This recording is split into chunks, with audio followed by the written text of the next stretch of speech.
महिमा वर्णी न जाए, गुरु नाम जपो मन वचन गाए। क्या कहूँ, कितना कहूँ, गुरुवर तो सागर है, सागर सागर होता है ना, सागर कभी अपने रत्नों का प्रदर्शन नहीं करता। उसी तरह से मेरे गुरु भी अपने गुणों की कभी प्रशंसा नहीं करते, कभी अपने गुणों का प्रदर्शन नहीं करते मेरे गुरु। इसलिए सच में वो विद्या के सागर है, वो ज्ञान के सागर है, अनगिन गुणों के सागर है। दूसरी बात, सागर कभी अपनी मर्यादा का उल्लंघन नहीं करता। उसी तरह से मेरे गुरु भी स्वयं मर्यादित रहते हैं, जिन आगम के अनुकूल चलते हैं, और हम शिष्यों को भी जिन आगम के अनुकूल चलाते हैं। इसलिए मेरे गुरु सच में सागर है। तीसरी विशेषता, जैसे सागर होता है वो कभी भी मूर्ति का भी संग्रह नहीं करता, बस उसी प्रकार से मेरे गुरु भी कभी परिग्रह का, कभी भी पर वस्तुओं का संग्रह नहीं करते। उनके पास में तिलतुष मात्र भी परिग्रह नहीं है, एक मेघ भी नहीं है शास्त्र का। आप सोचिएगा क्या गुरु है इस काल के, धन्य है।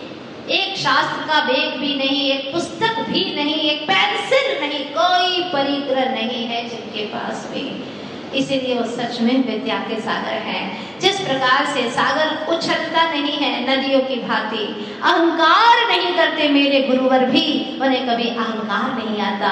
पांचवी बात है कि जैसे समंदर अंदर से गहरा होता है, मेरे गुरुवर भी गुणों से बहुत गहरे हैं, बहुत गहरे हैं, सहिष्णु है, समता के धनी है। कहाँ तक कहूँ, बाहर के सागर में तो 5 ही गुण हैं, लेकिन मेरे गुरुवर जो विद्या के सागर है उनमें तो अनगिन गुण ही गुण भरे पड़े हैं।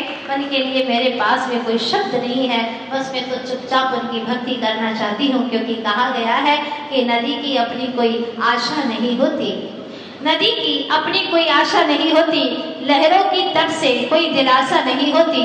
इसीलिए चुपके से समा जाना विद्या के समंदर में, क्योंकि समर्पण की कोई भाषा नहीं होती, समर्पण की कोई भाषा नहीं होती।